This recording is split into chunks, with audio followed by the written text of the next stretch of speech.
Hello, everyone. So, as I said last time, I'm going to open with what fans are saying about episode 2. So they are saying, okay, so what one girl said, her name is Tracy Yvonne. She said, quote, when Diamond said, lie on your stomach to Mercedes, I damn near flipped myself over and booted my ass up.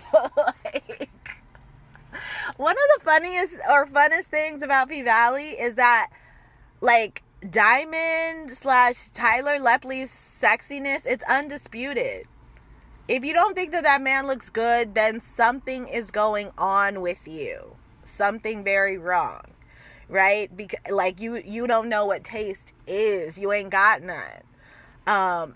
Like, he just universally, we want to have our alone time, private time with Diamond Tyler Lepley. I got mad respect for his fiance. About positive they're engaged, but could be wrong. But I'm about positive they are, but it doesn't really matter. But I got mad respect for his girl, Miracle Watts, because I don't know. It's like, could I really be with a man as hot as Diamond, who's as sought after, or sorry, as hot as Tyler, who's as sought after? And I don't, like, I think I'd be stressed. So, shout out to her, because all of us bitches want your man. Like, we want him so bad. Anyway, so episode 2 begins with the Pink auditions. Everybody is at these auditions. Like, somebody who dances on TikTok, he was at the auditions. I have no idea who it is. That's what people have been saying.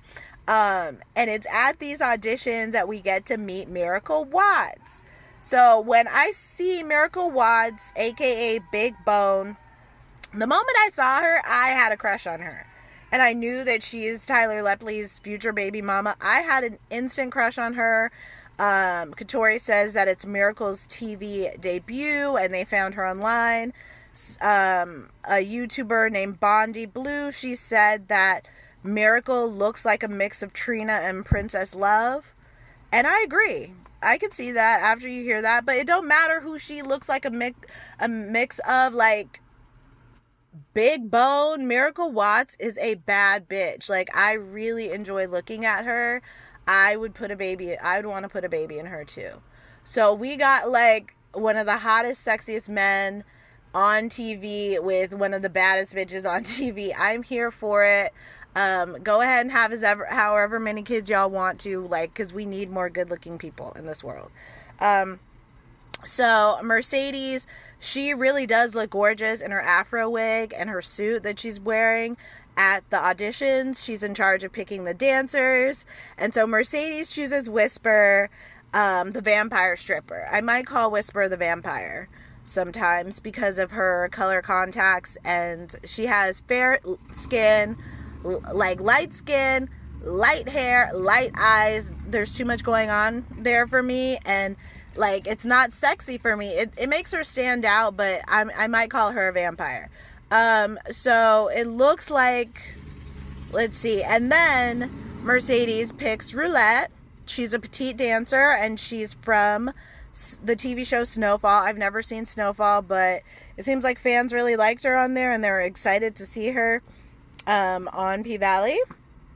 Let's see here. And Roulette, she is being a bitch to Mercedes. So I have issues with Roulette because, do you understand that Mercedes is your boss? So Mercedes, as if Mercedes ain't already going through it. She had her money stolen.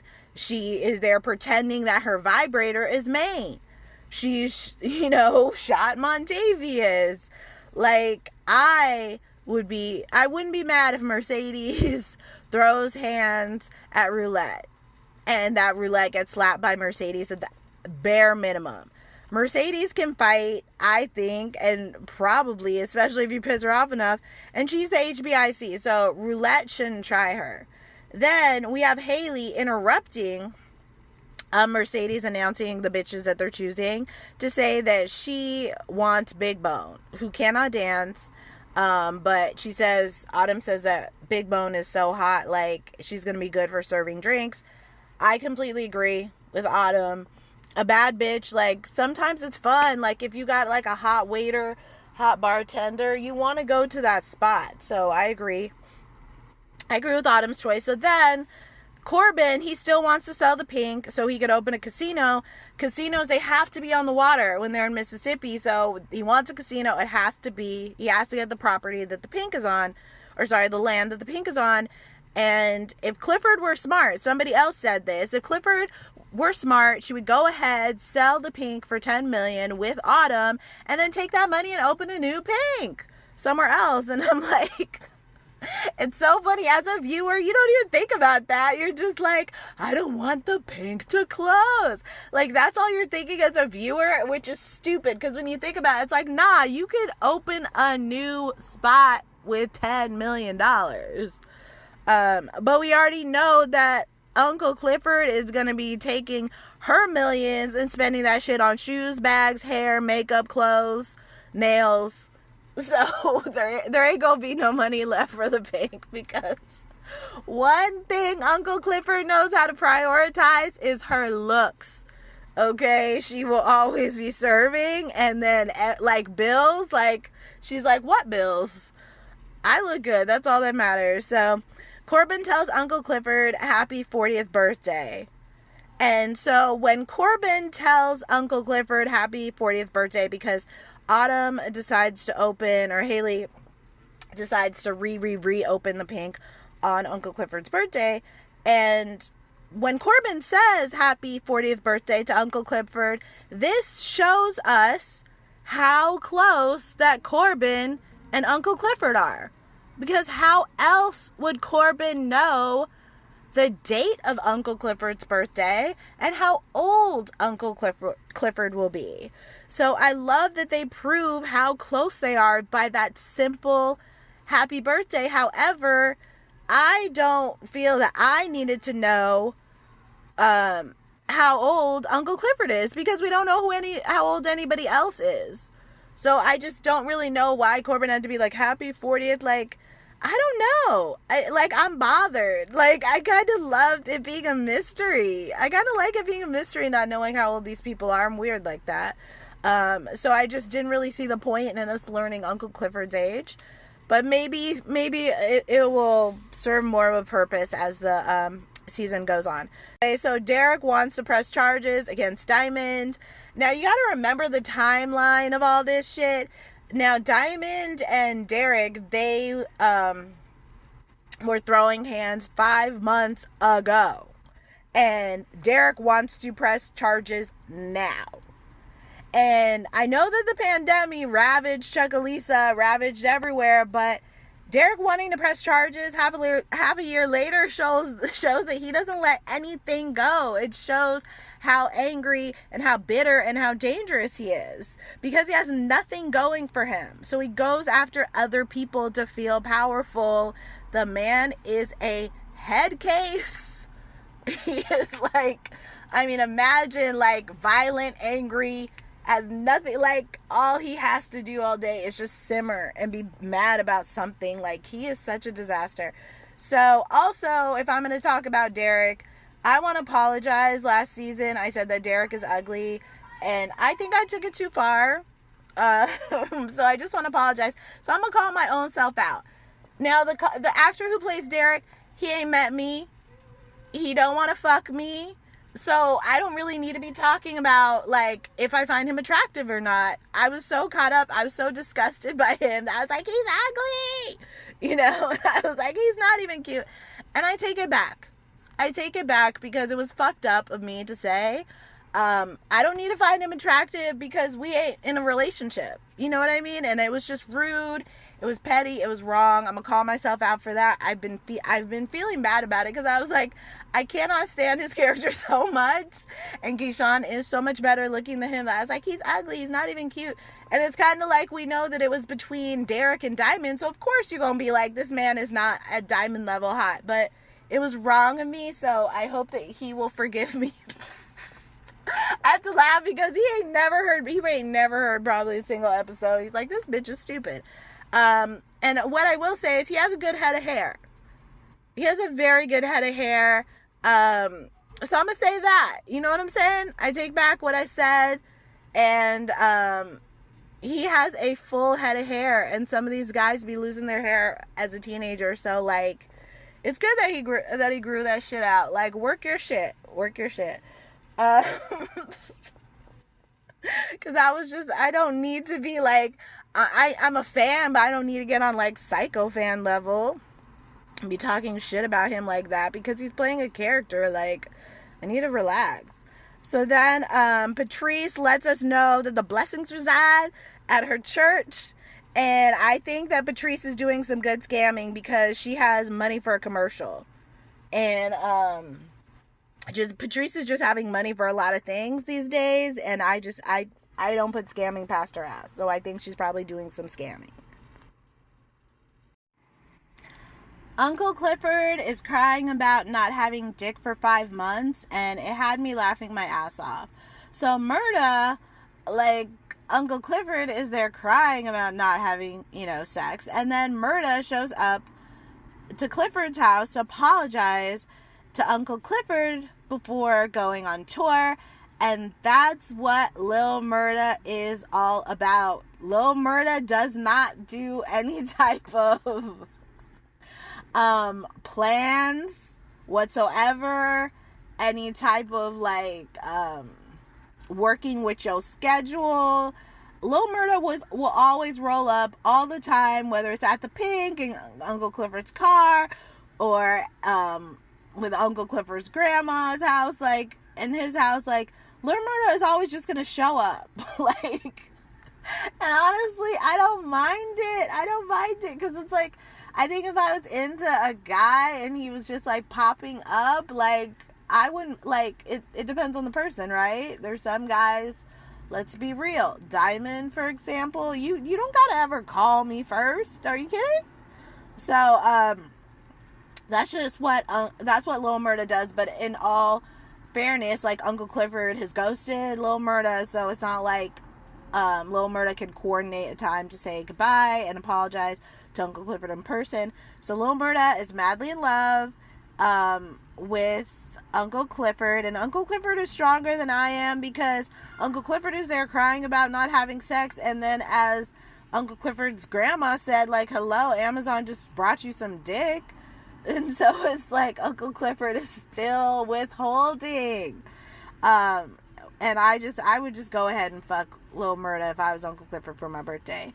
And obviously, a lot of people are talking about that scene where Murda is staring at Uncle Clifford in the mirror, and I have to say, like, that's just beautifully written. I've never seen I haven't seen that done before on a show or in a movie where somebody's just looking at the mirror and, like, pleading with the love of their life through a mirror, and then the other person doesn't even know. I just thought it was so moving, so well done. A shout out to Katori for crafting that scene.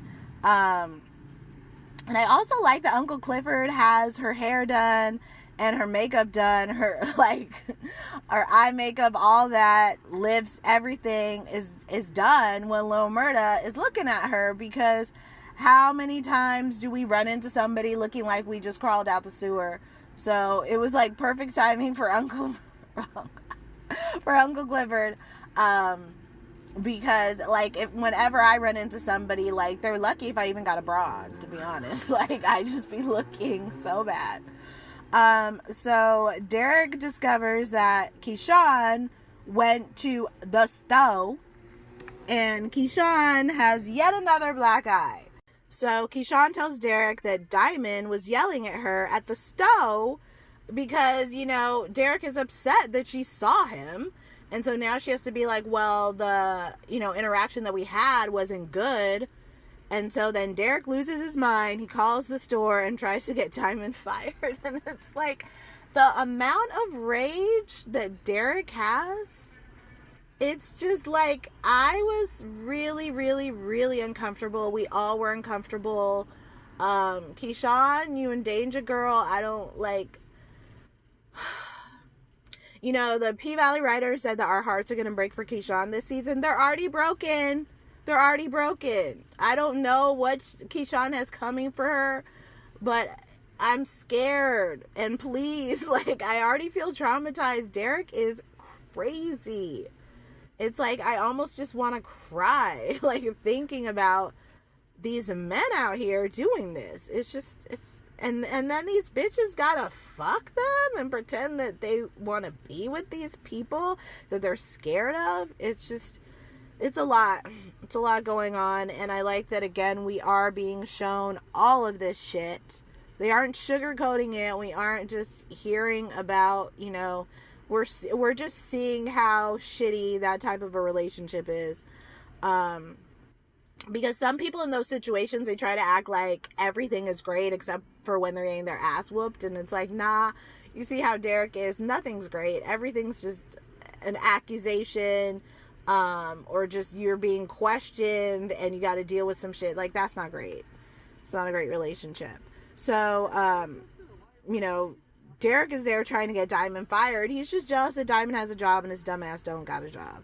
So then Keyshawn asked Derek if he called Diamond a gutter nigger, and Keyshawn sees right through it when he says no. And we all see through it, Derek, because you was just yelling at the top of your lungs. Now, 2 seconds later, all of a sudden you're like practically whispering and you're not yelling anymore. It's because you're lying. And you're a bad fucking liar. And Keyshawn knows it. And so I also want to mention how Diamond was like, I wonder what he says to you. Wonder about what Derek's doing to Keyshawn, which is punching her, hitting her, doing God knows what with her. But I mean, everybody kind of likes to just assume that if a white person is with a black person, that white person is using racial slurs, and that's not always the case. However, I do appreciate that P-Valley had Diamond say that, because I do think it's a misconception. I just don't think that that's how it works, and I kind of hate that. I've always hated that narrative that if you date somebody of another race, they're gonna call you the N-word. And it's like, I'm not so sure it happens to everyone. Sure, it happens to some people, but that's just very flawed thinking. We are introduced to Big Teak. Big Teak is Little Murda's friend that Little Murda picks up from jail. I think they used to fuck, or they about to fuck, or some drama is about to be attached to Big Teak. You can't always just pick somebody up from jail and have them work with you. Like, that's not always the best idea if they were in jail for some crimes. So it's like, but it shows this is how real gangsta niggas act.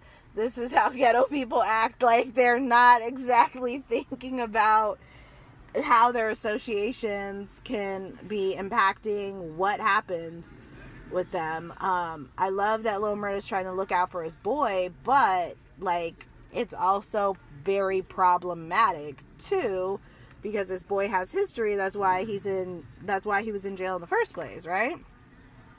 So next, the reopening of the Pynk is going down, and the pandemic didn't stop shit. It's still just as lit as it was last season, except now you might see some masks, but it's okay. We also see a lot of tits and ass, so that's the trade-off. So Uncle Clifford gets kidnapped, and then Uncle Clifford says, while she's being kidnapped, Lord forgive me for chopping that man up and throwing him in the river and helping Big L rob a bank. And it's like, we hope that none of that information comes back to haunt her. So Uncle Clifford is taken to a skate party, and the dancing is actually that the skaters were doing, that was choreographed by Nico, according to Katori. Nico, who plays Uncle Clifford, because Nico is a choreographer, and I love it. Because Nico is a choreographer, I want to see more dancing from Nico this season. So hopefully we can see that. And then Nico also, I'm assuming, can sing very well, because Nico was in the Broadway show. So yeah, just let us see Uncle Clifford's range. this season. Like, we're here for it. We're ready for it. We all stand Uncle Clifford, so I hope that we get to see more of that this season. So Uncle Clifford is seen talking to her LGBTQ friends about Little Murda, essentially outing Little Murda. I think, Uncle Clifford was not sober. She's horny, she's happy, she's fiending, and I don't really think it's an appropriate time to just be like putting Little Murda on blast like that. And hopefully Uncle Clifford's friends are all trustworthy and it's not a problem, and we get to see Niecy Nash's wife, Jessica Bates, as one of Uncle Clifford's friends, and I was so excited because, you know what, I feel like Jessica Bates, I feel like she could turn me out as well. Just every straight woman that I hear from, and I think it's because we know what she did to Niecy Nash, that she turned Niecy Nash. I think we all have a thing for Jessica Bates, so yeah, Niecy, you better watch your girl, because like your girl has that universal appeal.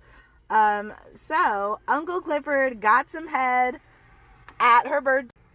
So then Whisper, she is tapped in, the vampire stripper, she's tapped into the other side, according to P-Valley writers. And I was so happy. I was cheering when I heard Beyonce's 7-Eleven playing at the Pink, because I was like, I know that that's expensive for them to get the fucking rights, for them to pay for the licensing for that song. And I was like, I was so excited because I actually worked in the licensing department at a record label, so I know how much that shit costs. P-Valley has the budget this year, y'all. And with P-Valley having record numbers, P-Valley breaking records for stars and all that shit, like, we could just expect this budget to just keep going up as the seasons go on. So that's something to look forward to. So Mercedes and the music is always a huge part of the show. I guess my only critique of season 2 thus far is I would love more music. I'd love more music because it makes me, discovering these songs and these artists is always a very fun part of the show. So Mercedes, she is jealous of the attention that Whisper and Roulette are getting, which is Earth and Wind. Now they have a trio, Earth, Wind, and Fire. And so Mercedes, she climbs her ass up to the top of the pole, and then she falls right the fuck off of it. And it was just completely beautifully shot. My heart sank. Everyone's heart sank. I just love it. The slow-mo. Oh, so good. Mercedes' shoulder was already hurting her. Now she falls her whole entire ass down on her shoulder. And then we get to see the most controversial part of this entire series to date, and that is when Diamond does root work on Mercedes. So I didn't know it was called root work. People online were calling it voodoo. Fans online were not happy about it. They were upset. They were like, they lost me. It jumped the shark. Like, fans were not happy about it. And I'm going to say, as a fan of the show, as someone who's such a fan that they created a podcast about it, I don't know shit about root work. So I appreciate Katori Hall wanting to introduce viewers to this very sacred practice that Diamond does and he's capable of, and this African, tradition. Excuse me, I don't know if I'm saying it correctly, but I do appreciate learning. I appreciate that P-Valley is educating its viewers in this way. However, I do not tune into P-Valley for root work. And I don't tune into P-Valley for darkness. We all tune in to P-Valley for the theatrics. We tune in for the girls, for Uncle Clifford, for everything that happens. And in episode 3, like, literally, as I said, I'll get to that later, it just really made me think, okay, P-Valley is a soap opera. I never saw it that way before, but I mean that in a complimentary way. Like, P-Valley really just has us on the edge of our seats at this point. That's what we tune in for. So the root work, I wasn't prepared for it. I love this show. I didn't write this show. So us as viewers, I don't think we need to just be like all out or very negative about this one scene. However, it did feel out of place for the series, and that's okay. That's totally fine. I wasn't out on it. Some people were talking shit. Some people were saying, these episodes weren't good. They're basically saying that they were mid, but it's early on, and sometimes in a season you have to, especially when you have new characters, there's just different things that you have to be setting up. So you may not be just getting what you're used to, and it may not be as fire and exciting in the first episode or two. But I think, I hope Katori and the people on the show, I hope they realize if fans get upset and they talk a lot of shit about the show or the root work that they were calling voodoo or any of that, I hope they understand that it's just because our love for this show runs deep. We haven't seen anything like it. We just want to support it. We're so thankful for it. I love that P-Valley is not just here to entertain, it's also there to make you think. It's like from the transgender prison inmate in season 1 to Keyshawn's colorism to domestic violence to now root work, and in episode 3 there's like drugs and addiction, and I really appreciate it, and the pandemic stuff and infidelity. I appreciate that the show isn't solely entertaining us. It's educating us. It's enlightening us. It's really bringing like different perspectives and different stories. It's allowing us to live through these characters, right? Because when we have to be seeing Keyshawn in a room with Derek, I'm scared. I'm scared shitless. And so we're just seeing all these different ways that people are living and life in the South and the homophobia and all that. So if we really want to capture what life is in the South, we got to realize that, a lot of people from the South, they said, this shit is standard. This is not a big deal, especially people from like New Orleans. So I appreciate that I'm learning, or that I learned something that I did not know of. And I also hope that P-Valley is mindful of why people tune in or is very aware of the reactions that people will have if things kind of stray too far from what we're used to. So that is what I'm going to say about the root work on Mercedes. 7 pounds, as you know, of pressure was removed because Mercedes is the one who pulled the trigger, which takes 7 pounds. So hopefully Mercedes will be all healed up soon, because she's still, her shoulder is still fucked up in episode 3, but Diamond really helped to heal her. So then Mercedes just completely, she snaps, when Diamond lets her know that like her shoulder's been hurting her because she shot Montavious, and Mercedes tells Autumn that Haley that she has to leave tonight. She can no longer stay with her. I didn't like any of this, because you got to remember that first and foremost, Autumn is Mercedes' boss now. Are you really going to kick out your boss? I'm not. But I understand that Mercedes was pissed, and Autumn is kind of, in a way, a passive because she didn't really fight her much on it. But you gotta also give Autumn credit where it's due. Autumn is the only person who could afford to bail Mercedes' ass out of jail, right? So it's like, Autumn bailed you out of jail. She helped you pay for your gym. She saved the pink. I understand that you're pissed off, but there was a lot going on there that I didn't like. It's like they were getting back to the roots of hating each other. Or having tension, Mercedes and Haley, and I didn't like it, because I just don't see why Haley had to leave that night. Like, I just thought it was ridiculous. I didn't like it. So then Andre shows up to the pink while Haley is practicing, because of course he would. And Montavious' image, it shows up on the camera at the pink. Somebody said, I don't need to read that. I'm not really into the Montavious bullshit, like his ghost, the ghost of Montavious passed and shit. Like, as a viewer, I'm here for the show, but if we gonna be talking about root work and Montavious and shit, I might skim the surface of those topics because, you know, I don't really want to get into it if I don't necessarily have to get that deep into it. So then we see that Keyshawn is going on tour. Fans are the ones who put me on to the fact that they said that Keyshawn's manager wants to fuck Keyshawn. I didn't notice that, but then in episode 3, you see that it is true. Keyshawn's manager does want to fuck her. But Keyshawn, I would love for her to fuck her manager. I would love it, but Derek, with Derek in the way, I don't know about that. And I'm definitely, like, we could tell with season 2, like, Keyshawn, she has it coming when she gets home. Like, basically, Keyshawn, as I said before, Keyshawn and Lil Murda, they're fucked this season. Like, that's pretty obvious.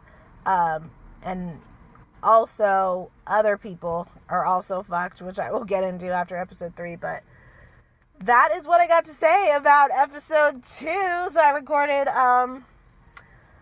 these 2 episodes back to back, like I said I would. I said this shit was gonna come out Monday and Tuesday, and it's like the one time I kept my word. Like, I'm so ridiculous. Anyways, so episode 3, I will be getting into that on Wednesday or Thursday, because I'm really, like, I'm shook, and I really want to do, like, the most research that I've ever done for any P-Valley episode. And I already, like, in this season started to do research I didn't do last season. So thank you guys again. And I will talk to you very soon. 3 epis this week. Bye.